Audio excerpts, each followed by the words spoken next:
بسم اللہ الرحمن الرحیم۔ قسط نمبر 970، اجتماعیت کے اصول اور اسباب، عالمی شورا کا فتنہ، قضیہ مولانا طارق جمیل صاحب، دعوتی کام اور اس کا اسلوب۔ الحمدللہ وحدہ والصلاة والسلام علی من لا نبی بعدہ، اما بعد۔ ہم عالمی شورا والوں سے بس ایک سوال کرتے ہیں۔ سوال: عالمی شورا یعنی ورلڈ کاؤنسل کا نام اور اس کا منشور قرآن، حدیث اور سیرت طیبہ سے اخذ کردہ ہے یا پھر دشمنان اسلام لینن اور اسٹالین کمیونسٹوں کی ڈکشنری سے؟ اگر یہ غیر اسلامی نظریہ ہے تو پھر اسے کیوں اپنایا جا رہا ہے؟ پہلے اس کی وضاحت کریں۔ اگر تمہیں واقعتاً امت مسلمہ کے ساتھ رمق برابر بھی ہمدردی ہے تو پہلے اس کا جواب دو۔ بعد کی باتیں تو دوسرے درجے کی حیثیت رکھتی ہیں، ہمیں ان سے کوئی سروکار نہیں، ہم جواب کے منتظر رہیں گے۔ اجتماعیت کی بقا کے اسباب: فنائیت یعنی خودی کو مٹانا، اس طرح سے کہ سارے کام مشورے کے تابع ہو کر کرنا، اور کام خود کرنے کے بجائے ساتھیوں سے کروانا، سارے کام سب ساتھیوں سے کروانا، کام کو کسی فرد یا مختصر جماعت کے حوالے نہ کرنا، مثلاً یہ چند ساتھی بیانات کے لیے، اور یہ مذاکرے کے لیے، اور یہ بیرونی ممالک کے اجتماعوں میں بیان اور تشکیل اور ترتیب کے لیے، اور یہ ترجموں کے لیے وغیرہ وغیرہ۔ چھوٹی محفلیں ہوں یا بڑے اجتماعات، ان میں صرف دعوتی بات ہو، دعوتی کام کا تعارف ہو، لوگوں کو کام کی طرف بلایا جائے، نہ کہ اشخاص اور ان کی بزرگی کی طرف۔ کبھی کبھی چمکتے ستارے بھی ابرآلود ہو جاتے ہیں، نظروں سے اوجھل ہو جاتے ہیں، اسی طرح نامور ہستیوں کو بھی کبھی کبھی مجموعے سے عمدن غائب کر دینا چاہیے۔ افضل تو یہی ہے کہ ہم خود کو غائب کر لیں یا عذر کر دیں۔ بھائی فضل کریم کی ہدایت کہا کرتے تھے، خود کی اور کام کی بقا کے لیے ضروری ہے کہ ہم میدانی محنت کو اپنائیں، مرکزوں کو صرف تقاضے لینے کے لیے جائے اور میدانی عمومی محنت کے ذریعے سے ان تقاضوں کو پورا کریں، اور جب دیکھیں کہ ہم لوگوں کی توجہ کا مرکز بن رہے ہیں تو کچھ دیر کے لیے خود کو غائب کر لیں، یہاں تک کہ کسی مجلس میں نہ آپ کا انتظار ہو رہا ہو اور نہ ہی کوئی آپ کی کھوج میں لگا ہوا ہو۔ غیر ضروری مراکز کے چکر کاٹنا یا وہاں پر قیام کی پلاننگ کرنا درست نہیں، سوائے مشورے کے۔ اور جب مشورے کے لیے بلایا جائے تو سب ساتھیوں کے ساتھ عمومی حیثیت کے ساتھ جانا اور ہدایات سن کر ان پر عمل کرنا۔ مولانا سعد صاحب کا کارنامہ: مولانا سعد صاحب کی عمر میں اللہ تعالیٰ برکت عطا فرمائے۔ انہوں نے 50 سالہ مروجہ تبلیغی محنت کو غیر محسوس طریقے پر کتاب اور سنت اور سیرت کی راہ پر ڈال دیا۔ فجزا اللہ تعالی احسن الجزا، یعنی کام اور کام کرنے والوں کو صحیح رخ پر ڈال دیا۔ میں چاہتا ہوں کہ چند باتوں کی طرف اشارہ کرتے ہوئے چلوں تاکہ بات آسانی سے سمجھ میں آئے۔ نمبر 1، مرکز نظام الدین میں فجر کے بعد کا بیان 20 سال حضرت جی مولانا یوسف صاحب اور 35 سال مولانا عمر صاحب پالنپوری کرتے رہے۔ مولانا سعد صاحب چاہتے تو یہ سلسلہ جاری رکھتے اور خود بیان فرماتے، لیکن مولانا سعد صاحب نے اس بیان کو مشورے کے تابع کر دیا، جس کی وجہ سے کبھی مولوی ابراہیم دیولا اور کبھی مولوی احمد لاٹ صاحب بیان کرتے رہے۔ نمبر 2، بڑے اجتماعوں میں گنتی کے 6-7 افراد ہی جایا کرتے تھے، جو آج فتنہ خبیثہ پاکستانی عالمی شورا کے تاجدار بنے پھر رہے ہیں۔ یہی گنتی کے افراد بیرونی ممالک بھی جایا کرتے تھے۔ مولانا سعد صاحب نے اس بات کو بھی مشورے کے تابع کر دیا۔ اب صرف یہ 6-7 ساتھی ہی نہیں بلکہ جس کا بھی مشورہ ہو جائے وہ جاتے ہیں۔ اس اقدام کی برکت یہ ہوئی کہ تقریباً 500 باصلاحیت افراد تبلیغ کو مل گئے، جن میں تقریباً 2/3 تعداد مفتیان کرام اور علماء حضرات کی ہے، جو عالم کے تقاضے پورے کرتے ہیں اور بہترین طور پر ذمہ داریاں انجام دے رہے ہیں۔ خود بھی مولانا سعد صاحب مشورے کے پابند رہ کر اسفار کرتے ہیں، بہت ہی کم باہر بڑے اجتماعوں میں جاتے ہیں۔ سن 2015 سے پہلے 6-7 ساتھیوں کا سابقہ گروپ ہی دنیا کے اجتماعوں میں جایا کرتا تھا۔ ان نامور افراد کے اپائنٹمنٹ لینے پڑتے تھے۔ 2 سال کی تاریخیں بک ہوئی رہتی تھی۔ ساؤتھ انڈیا کے اجتماعات کی محنت میں بندہ بھی شامل رہا کرتا تھا۔ 70-80 کی دہائیوں کے زمانے میں علاقے کے پرانے ساتھی روزہ رکھ رکھ کر دعائیں مانگتے تھے کہ ہمارے اجتماع میں یہ بشور بزرگان تشریف لے آئیں۔ آخر کار ان کی قسمت میں مایوسی آتی تھی یا ان کے اجتماعوں میں سیکنڈ کلاس کے بزرگ بھیجے جاتے تھے۔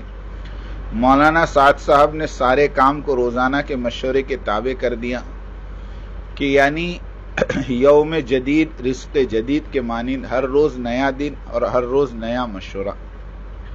باغی گروپ کی مساعی، فجر کا بیان سب کو ملنے لگا، لیکن باغی گروپ نے کبھی بھی اس عمل کی تحسین یا تذکرہ اپنے کسی وضاحتی بیان میں نہیں کیا۔ الحمدللہ سیرت طیبہ والی ترتیب سے دعوتی محنت میں سدھار اور نکھار پیدا ہوا۔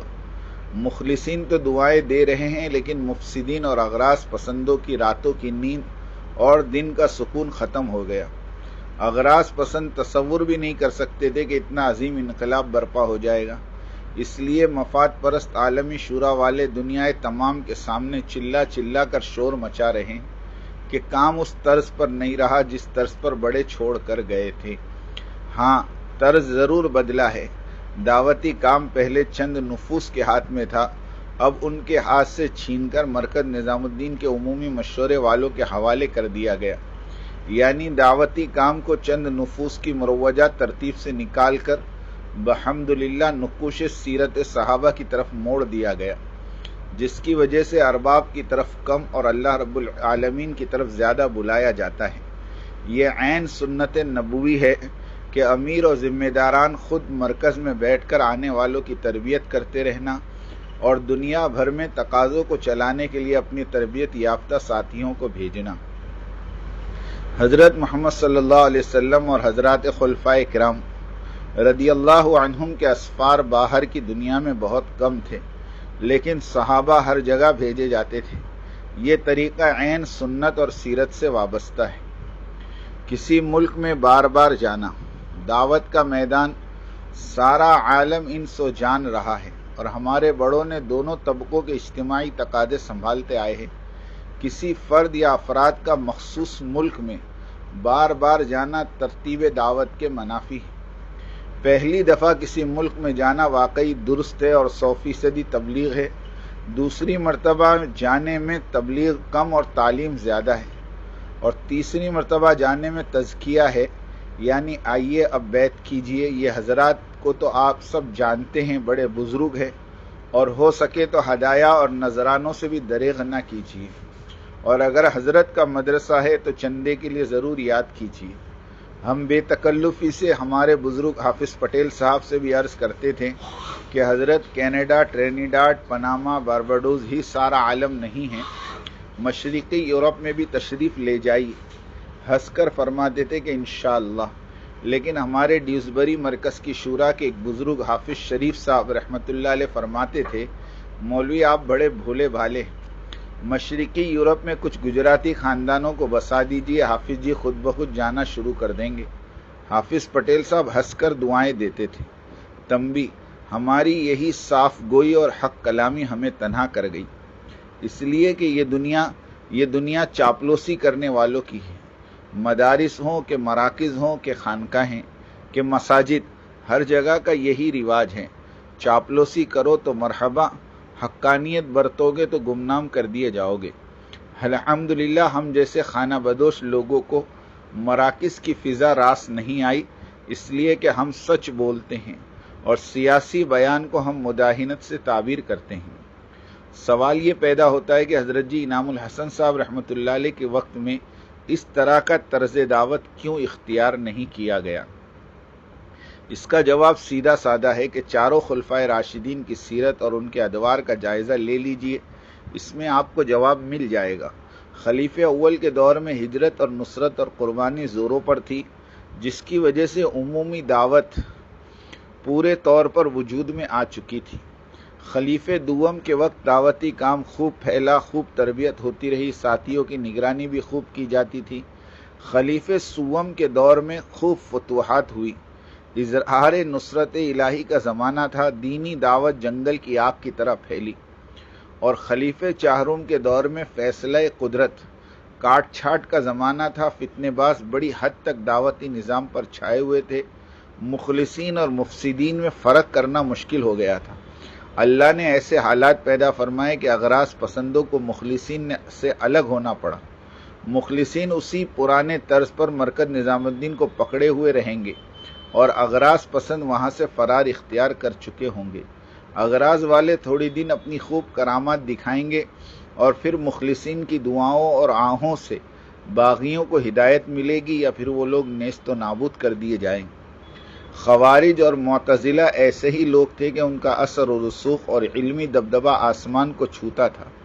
ان کے علمی مباحث اور حجت و براہین اور منطق کے آگے کوئی ٹھہر نہیں سکتا تھا۔ امام ابو حنیفہ اور امام ابو الحسن اشعری تک ان کے متبعین میں سے تھے۔ وہ فرقے باطلہ والے علم کلام کے ماہرین تھے۔ امام ابو حنیفہ رحمۃ اللہ علیہ فرماتے ہیں کہ علم کلام میں میرا کوئی ثانی نہیں تھا، لیکن اللہ نے مجھ پر کرم فرمایا کہ میں ان کے چنگل سے نکل آیا، اور فرماتے تھے کہ اگر عمر کے آخری 2 سال نہیں ملتے تو نعمان ضرور ہلاک ہو جاتا۔ حضرت کا پورا نام نعمان ابن ثابت بن حسان رضی اللہ عنہ تھا، کنیت ابو حنیفہ تھی۔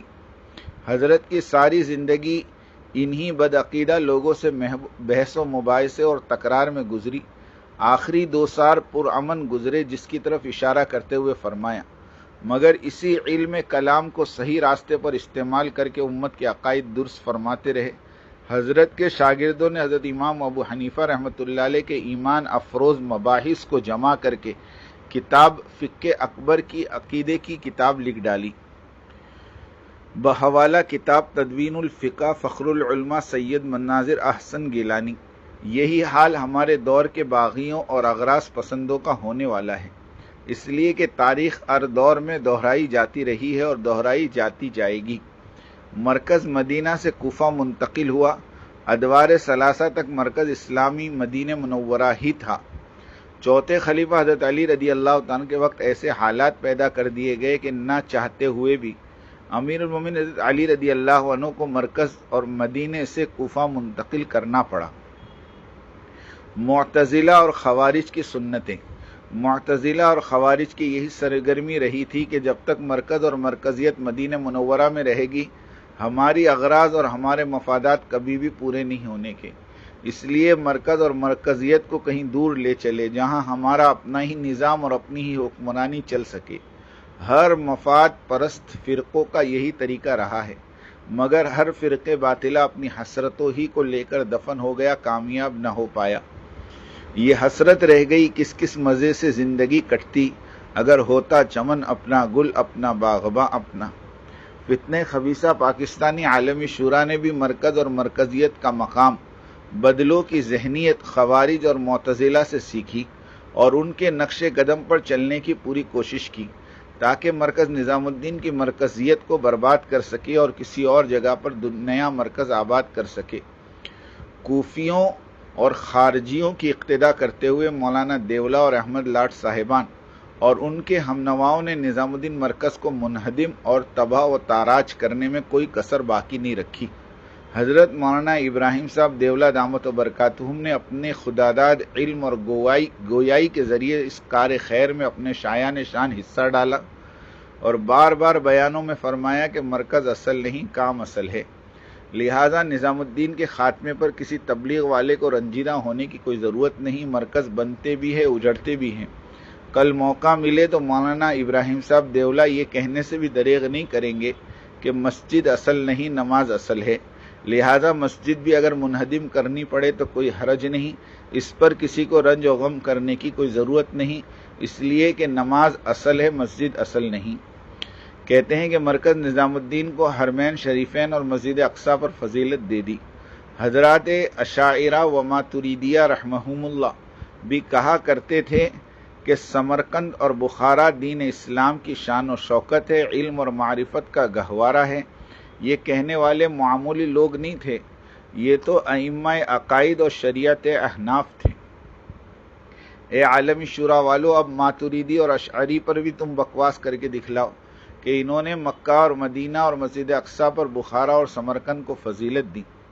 حضرت مولانا طارق جمیل صاحب کا قضیہ۔ حضرت مولانا طارق جمیل صاحب مجزلہ کے بارے میں سوشل میڈیا پر قیامت برپا ہے۔ کہنے والے یہی کہتے جا رہے ہیں کہ تبلیغ والوں نے مولانا طارق جمیل صاحب کی بے اکرامی کی، مانسرا کا اجتماع میں بیان کرنے سے روکا۔ ہمیں تعجب ہے کہ مفتی طارق مسعود اور مفتی تقی عثمانی صاحب جیسے دانشور بھی یہی فرماتے آ رہے ہیں، حالانکہ وہ جانتے ہیں کہ یہ ناروا سلوک احباب رائیونڈ نے کیا ہے، اور یہ بھی جانتے ہیں کہ رائیونڈ مرکز عالمی شورا کا مرکز ہے اور مولانا طارق جمیل صاحب بھی انہی کے آدمی ہیں۔ تبلیغ کا اصل مرکز تو مرکز نظام الدین ہے۔ اس جھگڑے میں مبہم بات کر کے عوام کو تو نہ الجھاؤ، جبکہ آپ مفتیان کرام بخوبی جانتے ہیں کہ مولانا طارق جمیل صاحب پر ستم رائیونڈ والوں نے ڈھایا ہے۔ آپ پر ذمہ داری عائد ہوتی ہے کہ آپ اپنے بیان میں اس نقطے کو واضح طور پر بیان کیجئے کہ یہ جھگڑا عالمی شورا اور مولانا طارق جمیل صاحب کے درمیان ہے، نہ کہ مرکز نظام الدین کے ساتھ۔ یہ بات تو مولانا طارق جمیل صاحب بھی اچھے طریقے سے جانتے ہیں۔ افسوس کے ساتھ کہنا پڑتا ہے کہ ہمارے مفتیان کرام کدھر کا جھگڑا کس کے سر سونپ رہے ہیں۔ آپ دونوں مفتیان صاحبان سوشل میڈیا کے تاجدار ہیں۔ امید کرتا ہوں کہ اس مسئلے کو وضاحت کے ساتھ بیان فرما کر دنیا بھر کے تبلیغ والوں کے اس محلال کو دور فرمائیں گے۔ ہمارا کوئی رقیب نہیں، رائیونڈ والے بھی ہمارے ہیں، مولوی طارق جمیل صاحب بھی۔ قسمت کو منظور تھا مولانا طارق جمیل صاحب پر یہ بھیانک آزمائش ٹوٹ پڑی۔ ویسے اللہ والوں کی ایک طویل تاریخ ہے جنہیں مختلف فتنوں سے آزمایا گیا۔ میں تو مولانا سے بہت قریبی تعلق کی بنیاد پر رات دن دعا گو ہوں کہ مولانا اس فتنے کو اس طرح صبر اور استقلال سے سر کرے جس طرح ماضی میں شیخ طریقت و شیخ المشائخ ابو عبداللہ اندلسی رحمۃ اللہ علیہ نے سر کیا۔ دونوں کی آزمائش میں مماثلت ہیں۔ ابو عبداللہ اندلسی نگاہ کی پھسلن کی وجہ سے ایک یہودی لڑکی پر دل ہار بیٹھے، بعینی ہی اسی طرح مولانا طارق جمیل صاحب نے دعوتی فقیرانہ چوغا اتار کر سیلیبریٹی دنیا کی چمک دمک پر دل ہار بیٹھے، لیکن 10 سال بعد حضرت اندلسی پھر لوٹ آئے، توبہ کی اور زندگی کی ترتیب درست کر لی۔ ان کے مرید شبلی رحمۃ اللہ علیہ کہتے ہیں کہ حضرت شیخ جہاں پر چوٹ کھائی تھی وہیں سے آگے رفعتوں کی وہ منازل طے کرتے چلے گئے کہ جتنا کھویا تھا رب العالمین نے انہیں اس سے 10 گنا زیادہ دے دیا۔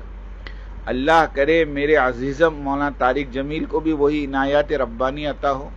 مشورہ عرض ہے کہ حدیث مبارک پر عمل کر لے، کل شیء یعود الی اصلہ، مرکز نظام الدین چلے جائیں، اس سے آسان اور کوئی منزل سلوک کی نہیں ہے۔